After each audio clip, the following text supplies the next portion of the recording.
कांग्रेस के चमचे बहुत हो गए, हमारे ससुरे बनने की कोशिश कर रहे। ओवैसी को समझता नहीं हमारी बात को। अरे क्या तू मेरा ससुरा है? मैं अपने ससुरे की बात नहीं सुनता हूं, सिर्फ बीवी की सुनता हूं, क्योंकि आप सब सुनते। मैं भी सुनता हूं। घर को गए तो भड़काऊ भाषण नहीं दे सकते, घर में खाली नीचे मुंडी डाल के जी जी। इन्हों हमारे ससुरे बन रहे, हमारे को मशवरा दे रहे। अरे तुम हारमोनियम लेके बैठ जाओ, तुम मुझे मशवरा देने की जरूरत नहीं है। मुझे ये बताओ मोदी को कामयाब किसने किया? ये जो कांग्रेस के गुलाम, इनके दुम छल्ले जो सेकुलरिज्म के पुजारी हैं, बताओ इसका जिम्मेदार कौन है? तुम सेकुलरिज्म सेकुलरिज्म, अरे कहां का सेकुलरिज्म है मुझे बताओ? कहे का सेकुलरिज्म है? क्यों नहीं मुसलमान तालीम हासिल करते? अब यहां से कोई बैठेगा बीजेपी कांग्रेस वाला, बोलेगा ए पढ़ते नहीं ना मुसलमान, इनको पढ़ने का शौक ही नहीं है, इनको खाली कारखाना होना, पंचर की दुकान होना, मैकेनिक होना, उन्हें ड्राइवर चलाना, फ्रूट का कारोबार करना। अरे जालिमो, तुम झूठ पे झूठ बोल रहे हो। मुसलमान इसलिए नहीं पढ़ा सकता अपनी औलाद को क्योंकि तुम्हारी सरकार हमको पढ़ाना नहीं चाहती, हमारे बच्चों को। तुम स्कॉलरशिप का इंतजाम करो और देखो कितने बच्चे पढ़ते हैं। आप बोलेंगे कहां से बोल रहे तुम? तेलंगाना में मुस्लिम बच्चे और बच्चियां गवर्नमेंट की मजलिस की नुमाइंदगी पर तेलंगाना में 65,000 के करीब मुस्लिम बच्चे और बच्चियां 6ठी जमात से 12वीं जमात तक गवर्नमेंट के रेजिडेंशियल स्कूल में पढ़ती हैं। फ्री में तालीम बेहतरीन, उसमें एडमिशन के लिए एंट्रेंस इतना पड़ता, मंजलिस नुमाइंदगी करी तो हायर एजुकेशन में जाते। पैसे नहीं है, नौकरियां नहीं मिलती तो मुसलमान बोलता अरे भाई पढ़ लिया तो भी नौकरी मिली गई की।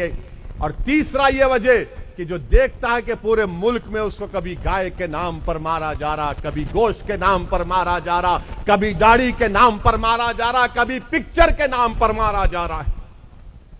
एक डर का माहौल पैदा कर दिए हुकूमत करने वालों ने। और जो ये अपोजिशन में बैठे हैं, अब जब इलेक्शन आएगा तो बोलेंगे बाबा सेकुलरिज्म के नाम पे भीख दे दे। ये बाबा ओवैसी को मत दे, वो वोट काटने वाला है।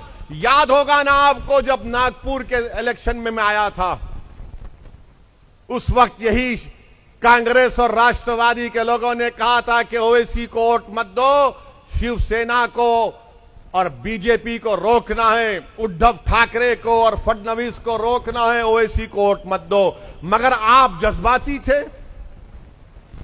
आज भी आपके दिल में होगा जज्बात। बोले बात तो सही है भाई, ओवैसी तो बात तो सच्चाई कर रहा है, बोलता बहुत अच्छा है, अपना ही अब्दनी है, उसको न वोट नहीं दिए तो कोई बात नहीं, आइंदा देख लेंगे। आपने वोट दिया, किसको वोट दिया आपने? कांग्रेस राष्ट्रवादी को दिया। उसके बाद क्या हुआ? जिसको डरा कर वोट आपसे लिया, अचानक महाराष्ट्र में आपने देखा कि शादी 2 के दरमियान में होती थी, अब 3 के दरमियान में शादी हो गई। उद्धव ठाकरे, पवार और कांग्रेस के कौन, अभी तो नेता कौन नहीं मालूम। हाँ नहीं, वो कोई भी है, तीनों मिलकर निकाह कर लिए। 2 का निकाह होता था, 3 का हो गया। इसमें दूल्हा कौन दुल्हन कौन आप पूछ लो, मेरे को नहीं मालूम। अच्छा, उससे पहले सुबह 5 बजे फडणवीस और पवार साहब के भतीजे अचानक निकाह कर लिए। फिर चंद घंटों के बाद या खुला हुआ या तलाक हुआ, नहीं मालूम। मगर गाली हमको देते नहीं, इन्हें ये दाढ़ी वाला, ये शेरवानी परेशानी है। मेरे अजीज दोस्तों और बुजुर्गों, कब तक आप इसी तरह वोट डालते रहेंगे? आपका इख्तियार है, आप जिसको चाहे दे ना दे, आपका इख्तियार है। मगर कभी तो सोचो, मैंने तुम्हारे सामने मौलाना अबुल कलाम आजाद को कोट किया कि मौलाना आजाद ने कहा था 1949 में, मौलाना आजाद ने कहा था कि ये मेरे लिए एक नई जेल बन चुकी है। वही सिलसिला चल रहा है, वही सिलसिला चलता रहेगा। मैं मर जाऊंगा, जमीन में मेरी जिस्म की हड्डियां कीड़े मकोड़े खा लेंगे उसको, मगर यही इस्तेसाल चलेगा, यही धोखा चलता रहेगा। जिस दिन आप एक बार मुत्तहिद होकर, बेखौफ होकर अपने वोट का इस्तेमाल करेंगे, आप कब तक नहीं लेंगे? नहीं, इलेक्शन जैसे आता मुसलमानों का ऐसा लगता है भाई जिंदगी मौत का मामला है, क्या करेंगे? इनको नहीं वोट दिए तो उन्हों आ जाते।